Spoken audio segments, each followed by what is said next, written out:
Hello my dear students, હું નિશાંત કતીરા ફરીથી તમારું સ્વાગત કરું છું કતીરા ક્લાસીસમાં. આ વિડીયોથી આપણે સ્ટાર્ટ કરવાના છીએ મેથ્સનો બહુ ઇન્ટરેસ્ટિંગ ચેપ્ટર 7 યામ ભૂમિતિ. ધ્યાન આપજો, ચેપ્ટર માત્ર સ્વાધ્યાય 7.1 અને 7.2 જ છે, પણ સમ્સ બધા સારા છે. કંઈ કહી ન શકાય કે ક્યાં સમ પૂછાશે ક્યાં નહીં પૂછાય. ખાસ કરીને 7.2 માં બધા જ સમ્સ ઇમ્પોર્ટન્ટ છે. લિમિટેડ ફોર્મ્યુલા છે, 3 જ સૂત્ર છે. સૌથી પહેલો અંતર સૂત્ર, બીજો વિભાજન સૂત્ર અને ત્રીજો મધ્યબિંદુના યામનું સૂત્ર. 3 સૂત્ર કરવાથી ઘણા બધા માર્ક મળી શકે છે. વેઇટેજ પણ સારું એવું છે. વિભાગ સી માં 2 સમ 3 માર્કના પૂછાય છે અને વિભાગ બી માં પણ 1 અથવા 2 સમ 2 માર્કના. વધારામાં હેતુલક્ષી તો ખરા જ. તો 10 થી વધારે માર્કનું વેઇટેજ આ ચેપ્ટરનું દર વર્ષે હોય છે, પણ પેપર પેટર્ન દર વર્ષે બદલાતી રહે છે, એટલે અત્યારથી કહી ન શકાય કેવી રીતે પૂછાશે. પણ મેં જેમ કહ્યું તેમ વિભાગ બી, સી અને વિભાગ એ માં હશે, વિભાગ ડી માં 4 માર્કમાં નહીં હોય. ઓકે, બહુ ઈઝી છે ચેપ્ટર, કંઈ ખાસ નથી. ભાગાકાર નથી કરવાના, અઘરી કેલ્ક્યુલેશન નથી કરવાની, માત્ર પ્લસ માઇનસ જ કરવાના છે. છતાં પણ ઘણા બધા સ્ટુડન્ટ્સને, ઇવન હોશિયાર વિદ્યાર્થીઓને પણ આ ચેપ્ટરના પૂરા માર્ક્સ નથી મળી શકતા. એનું એક જ કારણ છે, કેલ્ક્યુલેશન ઈઝી છે એટલે ઓવર કોન્ફિડન્સના લીધે બધા જણા ઉતાવળ કરે છે, ડાયરેક્ટ સ્ટેપ લઈ લે છે, પૂરા સ્ટેપ નથી લેતા અને નિશાનીની ક્યાંક ને ક્યાંક ભૂલ કરી નાખે છે. અને નિશાનીની ભૂલ થઈ જાય એટલે જવાબ ખોટો આવે તો માર્ક ન મળે પૂરા. સમજી શકો છો? તો આપણે શું કરશું? આપણે એકદમ મગજ શાંત રાખશું, કોન્ફિડન્સ રાખશું, ધીરે ધીરે આગળ વધશું અને પૂરા સ્ટેપ લેશું. ઓકે, ઉતાવળ કરી તો નિશાનીની ભૂલ થશે અને પછી નહીં કહેતા કે સર અમારા માર્ક્સ કટ થઈ ગયા. સમજી ગયા કેવી રીતે ભણવાનું છે આ ચેપ્ટર? સ્ટાર્ટ કરીએ. આ વિડીયોમાં ઇન્ટ્રોડક્શન અને ફોર્મ્યુલાસ, આ ચેપ્ટરમાં આવતા બધા જ ટોપિક કવર કરશું. સ્મોલ વિડીયો બનશે, એન્ડ સુધી જોડાયેલા રહેજો. સૌથી પહેલા અંતર સૂત્ર ભણીએ એનાથી પહેલા આપણે થોડી આલેખની માહિતી મેળવી લઈએ. જો કે ઓલરેડી તમને ખબર જ છે, 9માં આલેખ ભણ્યા છો તમે. આ એક આલેખ છે જેમાં આડી લાઈન એટલે કે સમક્ષિતિજ લાઈનને એક્સ અક્ષ કહેવાય અને ઊભી લાઈનને વાય અક્ષ કહેવાય. બરોબર? એક્સ અક્ષ અને વાય અક્ષ બંને જ્યાં એકબીજાને છેદે એ બિંદુને ઉગમ બિંદુ કહેવાય અને ઉગમ બિંદુના યામ હંમેશા 0 0 હોય. આલેખમાં એક્સ અક્ષ અને વાય અક્ષ એકબીજાને છેદે છે એટલે 4 ભાગ બને છે, જેને ચરણ કહેવાય, ઇંગ્લિશમાં ક્વાડ્રન્ટ્સ કહેવાય. આ પ્રથમ ચરણ, આ દ્વિતીય ચરણ, આ તૃતીય ચરણ અને આ ચતુર્થ ચરણ. હવે પ્રથમ ચરણમાં જે બિંદુ આવશે એ બિંદુના યામ કેવા હશે? બોલો. પ્રથમ ચરણમાં જે બિંદુ હશે એના યામ શું હશે? સૌથી પહેલા એક્સ અક્ષ ઉપર જોવાનું. એક્સ અક્ષ ઉપર બધા પ્લસ નંબર છે અને વાય અક્ષ ઉપર પણ પ્લસ છે, એટલે બંને યામ પ્લસ વાળા હશે. એક્સ અક્ષ આ પ્રથમ ચરણમાં જે બિંદુ હશે એના. ત્યારબાદ દ્વિતીય ચરણમાં જે બિંદુ હશે એના યામ કેવા હશે? એક્સ અક્ષ ઉપર માઇનસ છે, વાય અક્ષ ઉપર પ્લસ છે, એટલે માઇનસ પ્લસ. તૃતીય ચરણમાં બિંદુ હશે એના યામ એક્સ અક્ષ ઉપર માઇનસ, વાય અક્ષ ઉપર પણ માઇનસ, એટલે બંને માઇનસ વાળા. અને ચતુર્થ ચરણમાં કયો તમે ગ્રાફ જોઈને, પેલા એક્સ અક્ષ પ્લસ વાય અક્ષ ઉપર માઇનસ. આ હેતુલક્ષીમાં પૂછાય છે એટલે સમજાવું છું. ઓકે, હવે અહીં આ ગ્રાફમાં હું 2 બિંદુ મૂકું છું. ધારો કે પેલો બિંદુ આ લઈ લઈએ, બિંદુ એ, જેના યામ શું હશે? એક્સ અક્ષ ઉપર જુઓ -4 ને વાય અક્ષ ઉપર +2. એવી જ રીતે બીજો બિંદુ અહીં લઈ લઈએ, બિંદુ બી, એક્સ અક્ષ ઉપર +2, વાય અક્ષ ઉપર +3. આ 2 બિંદુને હું જોડી દઉં તો એ અને બી વચ્ચેનું અંતર કેટલું થાય? બસ એ જ આપણે 10મા ધોરણમાં શીખવાનું છે. અંતર સૂત્ર તમે જોઈ શકો છો. અંતર સૂત્ર કંઈક આવી રીતે છે, ab નો વર્ગ બરાબર x1 - x2 આખા કૌંસનો વર્ગ પ્લસ y1 માઇનસ y2 આખા કૌંસનો વર્ગ. આ ફોર્મ્યુલા પરફેક્ટ છે, છતાં પણ ઘણા ટીચર્સ આ સૂત્રના બદલે વર્ગમૂળ વાળો સૂત્ર ઉપયોગ કરે છે, જેમ કે આવી રીતે ab બરાબર x1 માઇનસ x2 આખા કૌંસનો વર્ગ પ્લસ y1 માઇનસ y2 આખા કૌંસનો વર્ગ, બધું વર્ગમૂળમાં. બંને સૂત્ર સેમ જ છે. હું આ પહેલા સૂત્રથી દાખલા ગણાવીશ તમને. એનું એક કારણ છે, કારણ કે હું બધા જ સ્ટુડન્ટને ભણાવું છું, પછી એ હોશિયાર હોય કે વીકમાં વીક સ્ટુડન્ટ હોય. વીક સ્ટુડન્ટ સ્પેશિયલી વર્ગમૂળની નિશાની જોઈને ડરી જતા હોય છે, એટલા માટે હું વર્ગમૂળ વાળા સૂત્રનો ઉપયોગ નહીં કરું, આ સૂત્રનો ઉપયોગ કરીશ. ઓકે, તમને જે સૂત્ર ફાવે ઉપયોગમાં લઈ શકો છો, બંને સેમ છે. કેવી રીતે સરખા છે એ પણ કહી દઉં. જુઓ, આ જે બીજો સૂત્ર છે એમાં બંને બાજુ વર્ગ કરો. તમે વર્ગમૂળની નિશાની દૂર કરવા માટે વર્ગ કરવું પડશે બંને સાઈડ. તો ab નો વર્ગ ab વર્ગ થશે, અને વર્ગમૂળમાં જે સંખ્યા છે એનો વર્ગ કરશું તો વર્ગમૂળની નિશાની નીકળી જશે. એટલે અલ્ટિમેટલી આ જ બની જશે. ક્લિયર? અને આના સિવાય પણ ઘણા ટીચર્સ આ ફોર્મ્યુલા પણ યુઝ કરે છે. x1 માઇનસ x2 ના બદલે x2 માઇનસ x1 અને y2 માઇનસ y1 આ બંને આગળ પાછળ કરી નાખે, તમે જોઈ લો. તો એ પણ સાચું જ છે, એનાથી પણ કંઈ ફરક નહીં પડે. ત્રણેય સૂત્રમાં ફાઇનલ આન્સર આપણો સેમ જ આવશે, તો ચિંતા નહીં કરતા. તમને જે મેથડ ફાવે, જે ફોર્મ્યુલા ફાવે એનાથી સમ ગણી શકો છો. ઓકે, હવે તમારે અત્યારે જ આ સૂત્ર યાદ રાખી લેવાનું છે, પછી જ આપણે આગળ વધીએ. વિડીયો કરો પોઝ, આ સૂત્ર પાકું કરો, આંખ બંધ કરો અને પોતાને પૂછાવો યાદ રહે છે કે નહીં. એટલું થઈ જાય પછી જ આગળ વધજો. ત્યારબાદ આપણે ભણશું સમરેખ બિંદુઓ. સમરેખ બિંદુ કોને કહેવાય?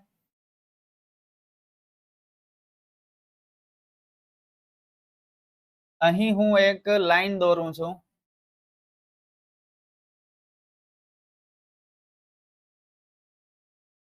રેખા AB. ઓકે, પહેલા વ્યાખ્યા જોઈ લઈએ. એક જ રેખા પર આવેલા બિંદુઓને સમરેખ બિંદુઓ કહે છે. આ રેખા AB છે, એના ઉપર હજી એક બિંદુ આપણે લઈ લઈએ, બિંદુ M.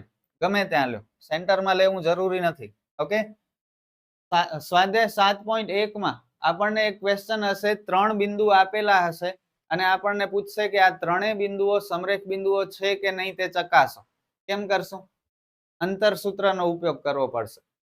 સૌથી પહેલા આપણે AM શોધશું અંતર સૂત્રથી, ત્યારબાદ MB શોધશું અને ત્યારબાદ AB શોધશું. આ ત્રણેય શોધાઈ જાય પછી કોઈ પણ બે નો સરવાળો ત્રીજા જેટલો થતો હોય તો આ ત્રણેય બિંદુઓ સમરેખ બિંદુઓ છે, નહીંતર નથી. ઓકે, ધારો કે AM 2 છે, MB 3 છે અને આખો A થી B સુધીનું માપ 5 છે, તો AM પ્લસ MB બરાબર AB થાય છે, તો સમરેખ છે, નહીંતર નથી. સિમ્પલ છે, પણ અંતર સૂત્રનો ઉપયોગ કરવો પડશે અને 3 સમ ગણવા પડશે અંતર સૂત્રથી. ઓકે, આગળ વધીએ. ત્રિકોણના પ્રકાર. આ ચેપ્ટરમાં આપણે 4 ત્રિકોણ વિશે શીખવાનું છે. સૌથી પહેલો પ્રકાર છે ત્રિકોણનો સમબાજુ ત્રિકોણ. નામ ઉપરથી જ તમને ખબર પડી જાય કે સમબાજુ ત્રિકોણ કોને કહેવાય. આ એક ત્રિકોણ ABC, જે ત્રિકોણની ત્રણેય બાજુ સમાન હોય તેને સમબાજુ ત્રિકોણ કહેવાય. એટલે કે AB, BC અને AC ત્રણેયના માપ સરખા આવે તો સમબાજુ ત્રિકોણ. અહીં આપણે AB, BC અને AC ના માપ શોધવા પડશે અંતર સૂત્રથી. અગાઉ આપણે સૂત્ર જોયો એ. ત્યારબાદ બીજો પ્રકાર છે સમદ્વિબાજુ ત્રિકોણ. આ પણ તમને ખ્યાલ છે સમદ્વિબાજુ ત્રિકોણ કોને કહેવાય. જે ત્રિકોણની બે બાજુઓ સમાન હોય પણ ત્રીજી બાજુનો માપ અલગ હોય એ સમદ્વિબાજુ ત્રિકોણ. AB અને AC સરખા છે પણ BC ઇક્વલ નથી, સમદ્વિબાજુ ત્રિકોણ. થર્ડ, કાટકોણ ત્રિકોણ. કાટકોણ ત્રિકોણ you already know. A, B અને C, B પાસે કાટખૂણો બને છે, એસી કર્ણ કહેવાય. તો જ્યારે એસી નો માપ, એસી નો વર્ગ એબી અને બીસી ના વર્ગના સરવાળા જેટલો થાય, એબી વર્ગ વત્તા બીસી વર્ગ, ત્યારે કાટકોણ ત્રિકોણ બનશે. ઓકે, આ પણ અંતર સૂત્રથી બધા શોધવા પડશે, એબી, બીસી ને એસી. અને લાસ્ટ વિષમ બાજુ ત્રિકોણ.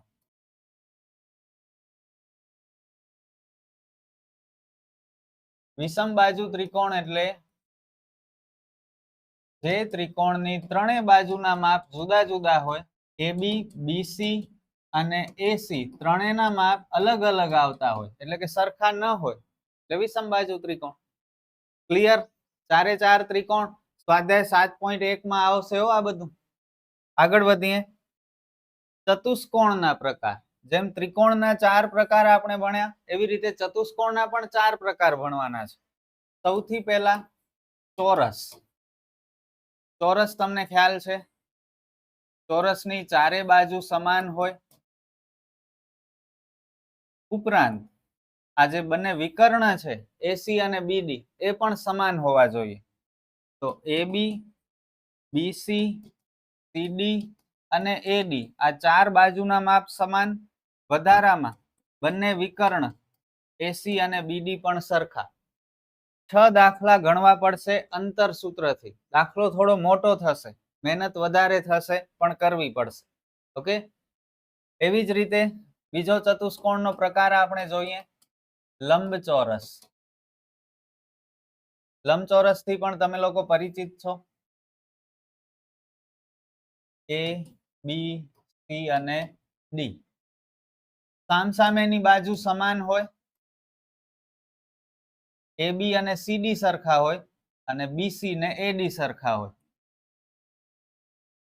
AB is equal to CD and BC is equal to AD. અને આ જે બંને વિકર્ણ છે એ વિકર્ણના માપ પણ સરખા જોઈએ, એટલે કે AC અને BD પણ સરખા જોઈએ. તો અહીં પણ 6 દાખલા. જો આવી રીતે થતું હોય તો લંબચોરસ હશે.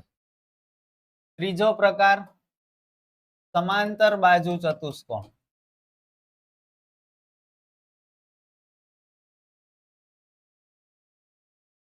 સમાંતર બાજુ ચતુષ્કોણ તમને ખ્યાલ છે, એ, બી, સી, ડી. સમાંતર બાજુ ચતુષ્કોણની સામસામેની બાજુ સમાન હોય, એટલે કે એબી ને સીડી સમાન હશે, બીસી ને એડી સમાન હશે. ઓકે, ચારે ચાર સમાન નહીં હોય તો સમબાજુ થઈ જાય. એબી અને સીડી સરખા, બીસી અને એડી સરખા. સર આ તો લંબચોરસની જેમ જ થાય છે, પણ થોડુંક ટ્વિસ્ટ છે. વિકર્ણ સમાન નહીં હોય.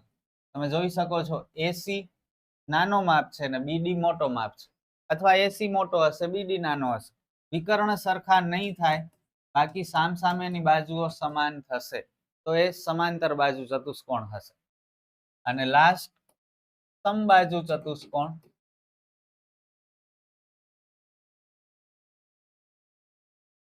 સમબાજુ ચતુષ્કોણમાં ચારે ચાર બાજુ સરખી હશે, એ, બી, સી અને D. All sides are equal, એટલે કે એબી, બીસી, સીડી અને એડી સરખા. પણ વિકર્ણ સરખા નહીં હોય. એસી અને બીડી સરખા નહીં હોય. તો એ પણ સરખા હોય તો ચોરસ બની જશે. સમજી શકો છો ને?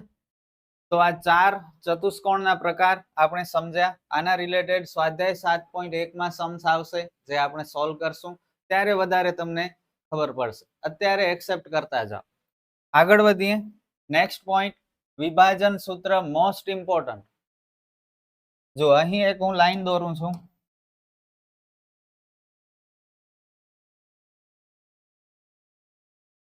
આ છે રેખા AB.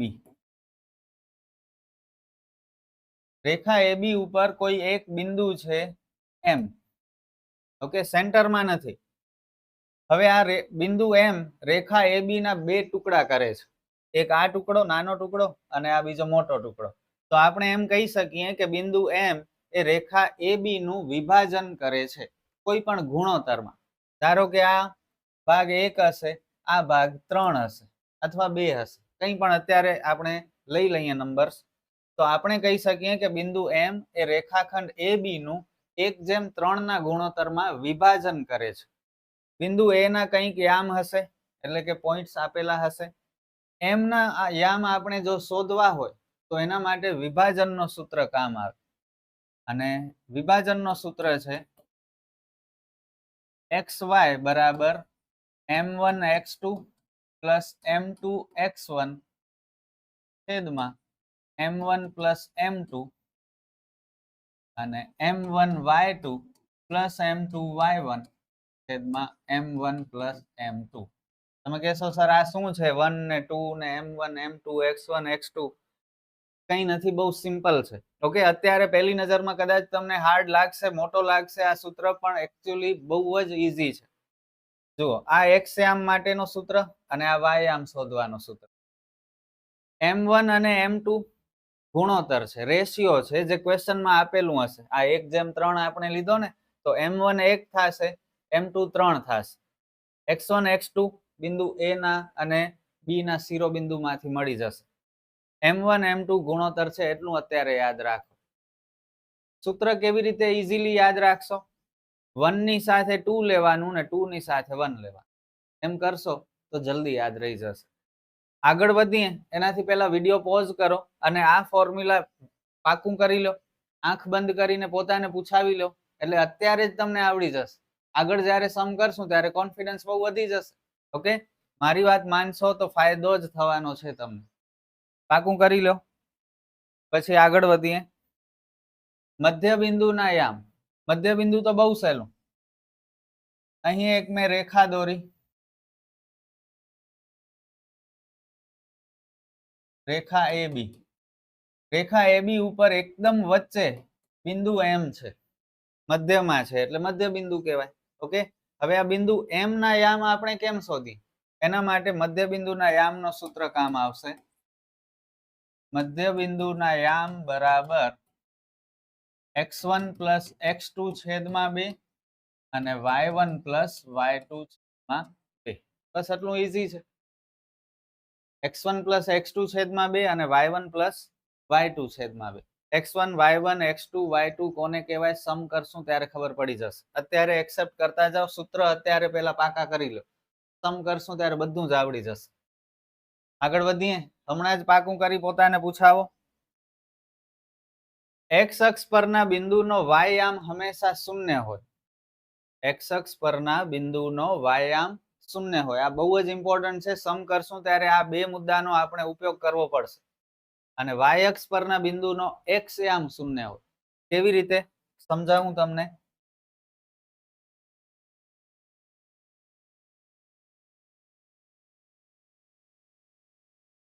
આ મેં એક ગ્રાફ દોર્યો. આ x અક્ષ, આ y અક્ષ, આ ઉગમ બિંદુ 0, આ 1 2 પર 1 2. ઓકે, x અક્ષ પરનો કોઈ બિંદુ છે, ધારો કે આ બિંદુ છે, બિંદુ A. એના યામ શું થશે? આ બિંદુ A ના યામ શું થશે?